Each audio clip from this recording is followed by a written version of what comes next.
Welcome to Cecil.tv, Cecil Weekly. It is November the 13th, and I'm your host, Rob Churnside. We have a very special show tonight, and our very special friend, Mike Dixon. Welcome again to Cecil.tv. Thank you so much, Rob. Now, Mike, there's so much in the way of local history that you could talk about. You narrowed it down to some select characters, I understand, for tonight. Well, that was hard to do, considering Cecil County, to narrow it down to a select set of characters, but I think we both agreed there are a few we could talk about. Who's first? Well, who would you like to talk about? Rodeo Earl, Pink Bug, Jack DeWitt? Let's go with my personal favorite, Rodeo Earl Smith. Yeah, Rodeo Earl indeed qualifies as Cecil County's most famous cowboy. He was, Rob, he was a character in every sense of the word, and he had come here to Cecil County after a long life. Remember, this is a guy who had been born in 1891. So by the time World War I rolled around, he's a rodeo rider, he's a gunslinger, he's there when silent movies and radio come in. Man, he is all into that. And on top of that, he was, he owned an amusement park up in Delaware County, Pennsylvania. And he was a boxing promoter and a wrestling promoter, you name it. This is in the 1910s, 20s, 30s, and 40s. He had quite experience. So he did the stunts and all the fights and everything in the silent cowboy movies. Yeah, silent movies. And he was Mr. Personality. But you think of that. And then he comes to Cecil County. He bought a farm later in his life down by Perryville, right outside Perryville along Route 40. And settled in down there. And he became quite the personality in Cecil County. Anybody in the he passes away, by the way, in 1980. He's 89 years old when he died. Yeah. But he would travel around the county in his cowboy outfits, literally with his guns on, his goats, sometimes his mules. He was quite the character, and he loved to talk about the old days. And he met Dale Rod. He met all the great silent movie people of the era and stuff like that. Now he had a horse, Silver King. Yes. Right? A big white horse, just like the Lone Ranger. And all exactly. That, right? Yeah, exactly. And didn't he march in the parades? Oh, probably. Oh, if you ask me, so the parade. Probably one of the two most common stories I can think of with Rodeo Earl was he went to the parade in Middletown. It was the town's bicentennial. Well, Rodeo Earl dressed up as a cowboy. He was doing a cowboy and Indian routine, and except he had a 6-shooter along, and it had real bullets in it. Well, he was shooting up in the air with his 6-shooter as an old man, and he hit the town electrical line. The line fell down, snapped on the sidewalk, made a crackling sound, scared the mules. They kind of jerked around. Rodeo looked down, and accidentally shot the mule. So they all, yeah, oh yeah. Ooh. After that, they were a little suspicious of Rodeo Earl going around to parades and stuff with the gun. Right. The other story they tell about him is when President Kennedy came. President Kennedy will come to town to dedicate I-95 in November of 1963, 14 days before he goes to Dallas. Rodeo Earl went up with his guns. Well, even back then, the Secret Service says, no, we don't want Rodeo Earl around here with guns because he was an old man. But he loved to tell the stories of the old times. People fondly remember him. His farm eventually got sold off right there at the edge of town, and was full of stuff. He was quite a character. When I first moved down here from Delaware, I knew a guy that lived up on the hill. I think it was Concord Apartments, had a place up on the hill where Starboard Court and all that is now. He goes, well, I live where Rodeo Earl's old place. I'm thinking, who's this Rodeo Earl? Thanks for clearing up some stuff about Rodeo Earl and elucidating our viewers and me. Yeah. I'm sure there's more you could tell, but let's get into the next character. And that would be? Pink Bug. Mr. Bug. By the way, that was his name. Family name was Bug. Mr. Bug lived down by Cokesbury, Maryland. 1963, 62, the State Highway Administration came by there building I-95, and they condemned 12 acres of his land. Now, Mr. Bug always thought that the State Highway Department did not give him a fair value for that. So he begins litigating the case. I-95 opens. It's November 14th, 1963. The interstate, all 2 lanes in each direction, of course, opens. Up at the state line, up where the toll booths are in Delaware, President Kennedy's there, the governor of Maryland, governor of Delaware. Mr. Bug decides he's going to collect his tolls. and he goes out at the Perryville Exchange, and with a shotgun and begin collecting the tolls. Well, the police will go down and put a stop to that right away. But you know, he would repeat that kind of action, Rob, over the years. But he's a perfect case of you can go up against City Hall and win. He passed. He actually won his case after he died. He dies in 1973. A couple years after, the state decided he had the Court of Appeals decided he had not been given fair value. So there wasn't a settlement, and he got a much elevated increase in the property. But Mr. Bug was another one of these mini Cecil County characters, and the call would go out and say, Mr. Bug's down on the highway collecting his tolls, somebody better go get him off of there. How about that? I never knew that, because I can vaguely remember going off the interstate, and you had the little basket that you threw the money in. Mm-hmm. Well, so that's where he stood, like right there? Well, you wouldn't want, even with those 2 lanes, Rob, you wouldn't want to get out on the highway and even 63 or 64 or 65. Yeah, he would, because that was literally his property. He had 12 acres of land there, and that was all his land. So good for him. How bad. Well, I'm interested in having you come back. If you wouldn't tell us more about that, and maybe we didn't get to one of these other characters that would be Sheriff DeWitt. Sheriff DeWitt. I met him. What a great guy. Yeah, that's a story by himself, and we'll have to talk about that another time. That sounds great, Mike. Thank you very much. Thank you so much for having me.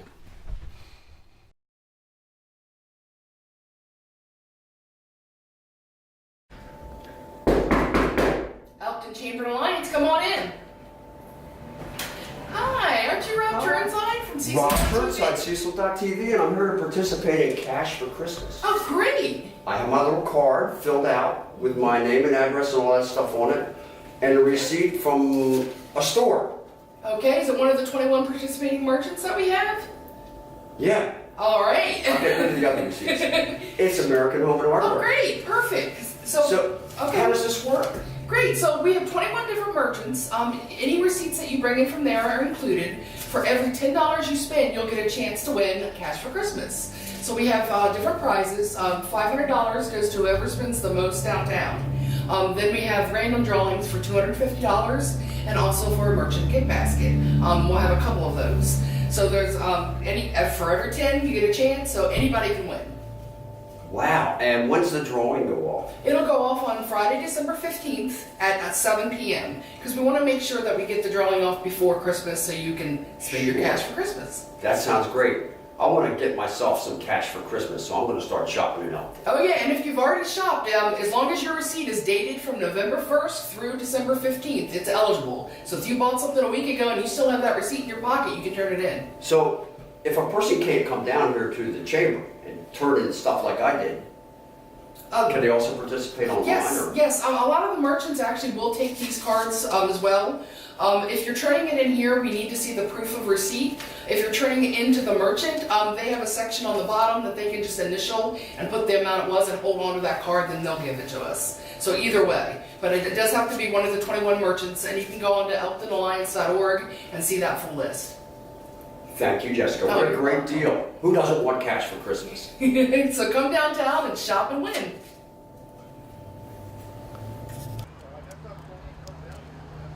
Julia, tell us about the Festival of Trees.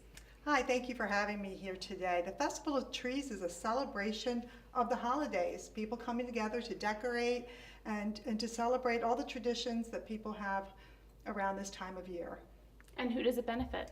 It benefits CASA. CASA stands for Court Appointed Special Advocates. We work with abused and neglected children in the foster care system. We are their voice in court. And so how does this fundraiser work? So the Festival of Trees, there's sponsored trees by different businesses and community citizens, and then decorated by either the business or the person that sponsored the tree, or a nonprofit has decorated that tree. So we were able to get funding from that.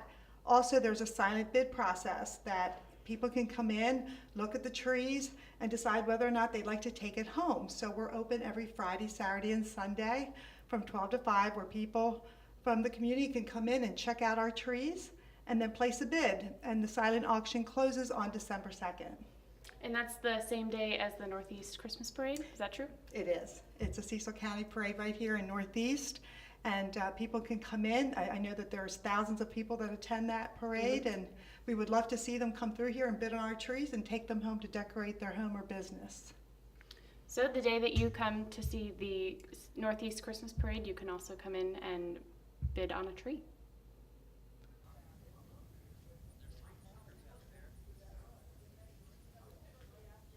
What's new at the Perry Point Veterans Museum?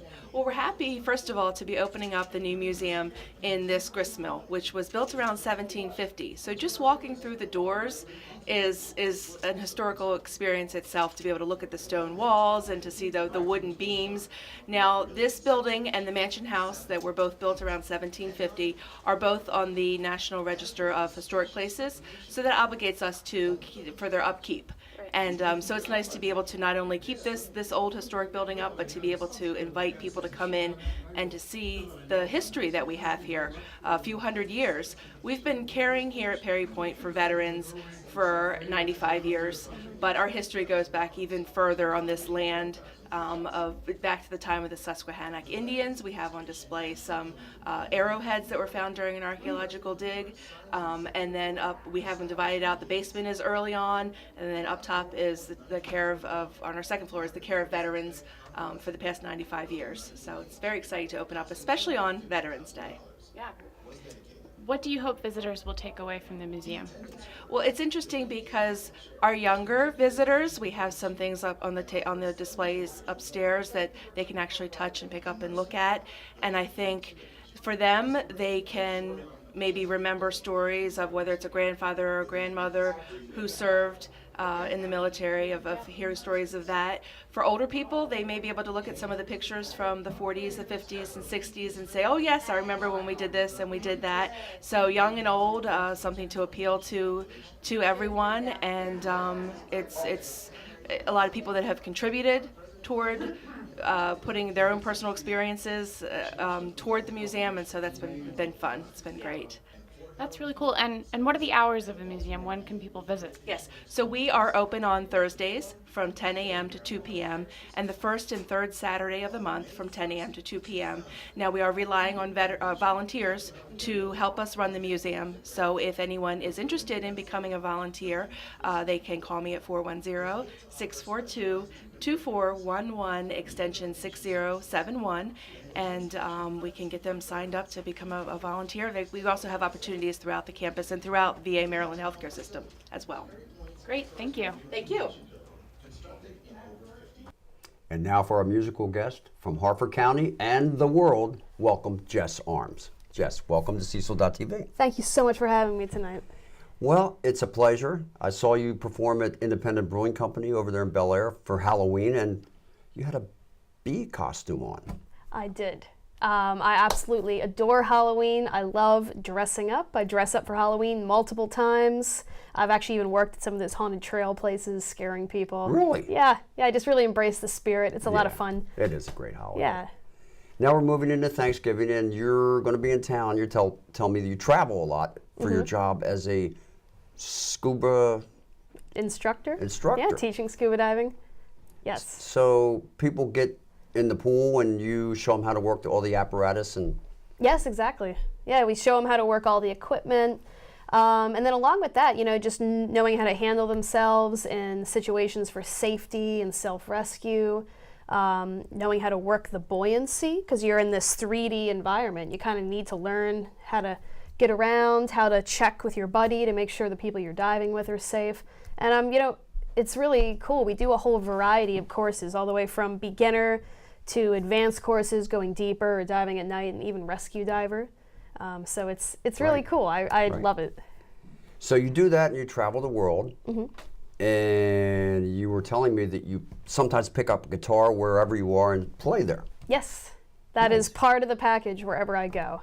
Some of the dive boats that go out overnight, for instance in Thailand, we dive at national parks that it takes a long time to get to. So the instructors as well as the guests go out for several nights at a time, and the food's amazing, and the guitar always comes. Nice. So after the diving's finished, usually it's guitar on the top deck, and everyone really seems to enjoy it.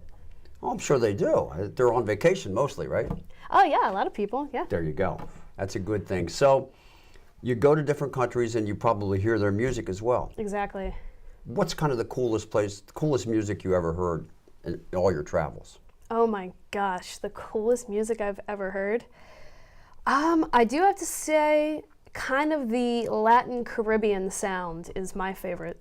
Yeah, that's a good sound. You know, it's so rhythmic, such a mesh of different things coming together. You know, you have some of the American sound, you have some of, again, like the kind of Spanish, Latin beats and rhythms, things in Spanish, and then even that Caribbean vibe, which is almost like a reggae and some other interesting percussion instruments. Right. Well, scuba diving, playing the guitar, eating good food, traveling the world. Yeah, interesting You're kind of like food. living the dream. I'm trying to. And then you play in Bel Air. Where are some of the places you play in Harford County? Anywhere that will have me. I get all my shows, honestly, just showing up to the places and hustling in person with my guitar. That's There how I you get go. all my shows.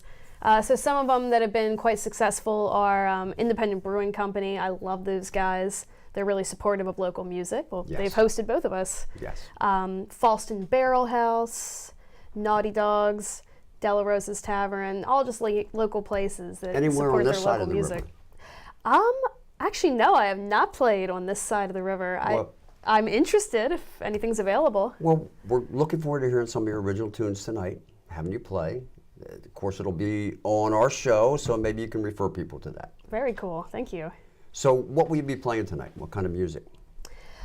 Just some kind of storytelling originals that are near and dear to my heart. I definitely wanted to go with some originals that I felt confident with and that people have liked. Some of the songs I'm going to do tonight are ones that specifically friends always request, and just about, I don't know, some things I've seen around in life or things in my travels. So, Right. yeah. That sounds great. And is guitar your first instrument? Well, my first instrument was actually saxophone. I started off doing that when I was 8 years old, and that has really shaped how I've played the guitar and learned to play the guitar. Because the saxophone, you're thinking in more of like a linear melodic way, and that has really shaped how I've learned to solo and improvise, and it comes full circle because I've now brought that back to the saxophone, and the kind of rocking, do it on the fly style I've learned with guitar, I'm able to incorporate with saxophone, so I've started bringing that to shows as well. Cool. And it's really fun to play with bands, and especially on songs you wouldn't expect it with. Such as? Just this past weekend, I did it on Soul to Squeeze by the Red Hot Chili Peppers. Oh, nice. Yeah. Great. Well, we look forward to your original music tonight. Thank you, Jess, and we hope to see you on this side of the water. All right, thank you so much. Okay. Hey guys, I'm Jess. I'm going to play you some original songs and give you a little story to go along with them. This first song I'm going to play is called The Grass is Greener. I wrote this at my first dive instructing job, and it's about two fictional characters. And the one character is an office guy in the United States that wants to come down to the Caribbean and get down to the beach. The other guy is on one of the islands in the Caribbean, and he wants to move up to the United States so that he can make some money and have a better life. So kind of about the whole grass is greener where you're not concept. So yeah, here we go.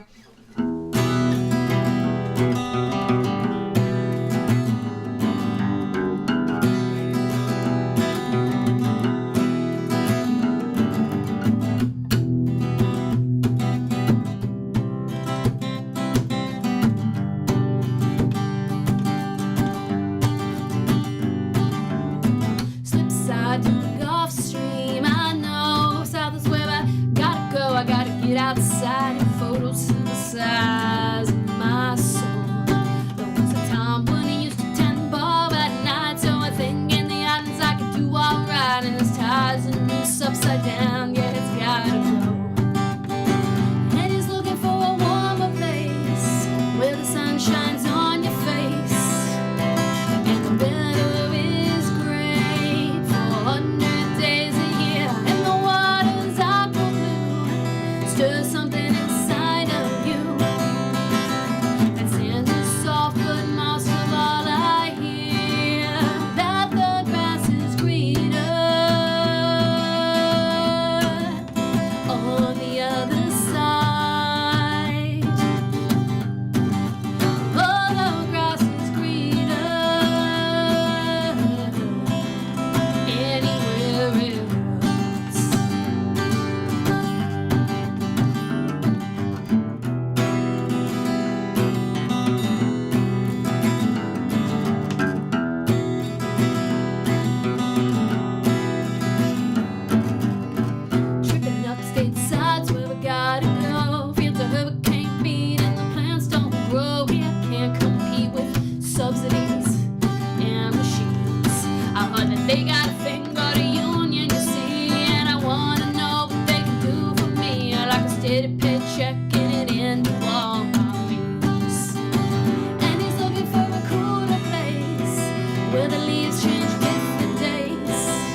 But they run pretty fast and they reach pretty far, so you better be okay with who you are.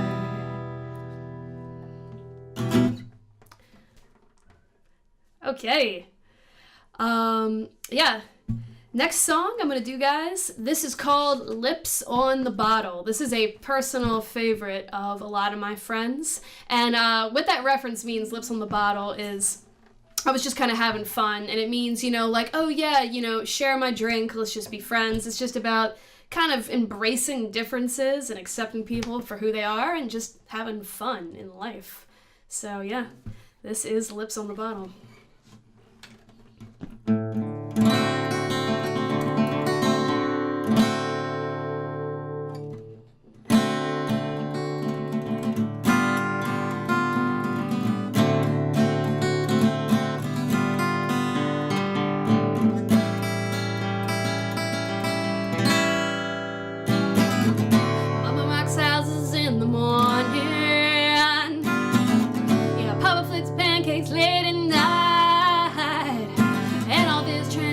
In this crazy mixed up world, light me up and make me feel alright. And the family down the street has got 2 mommies, and a couple down the hall is on to green.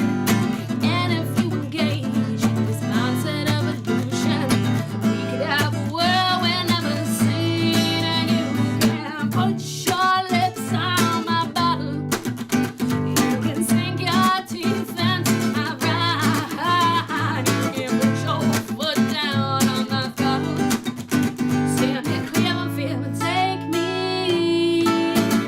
cross that line.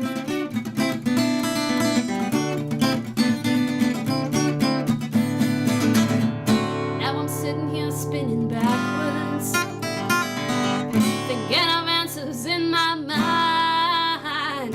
And don't you know, in this crazy world we're living in, answers can be hard to find. Yeah, what if that rush could wait? What if there was no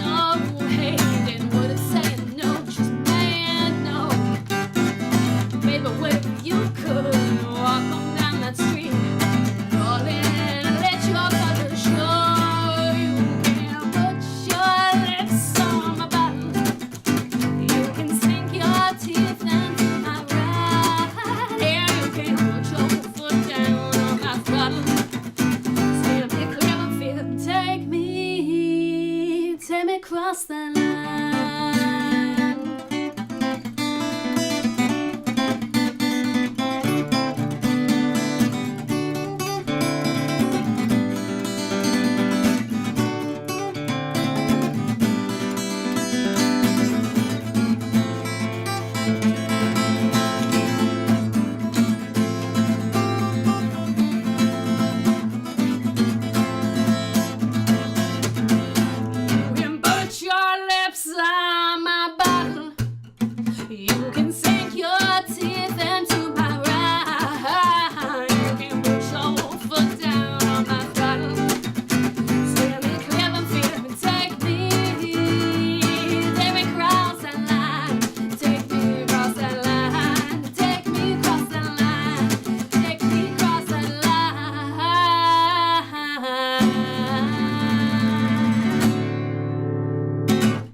Okay.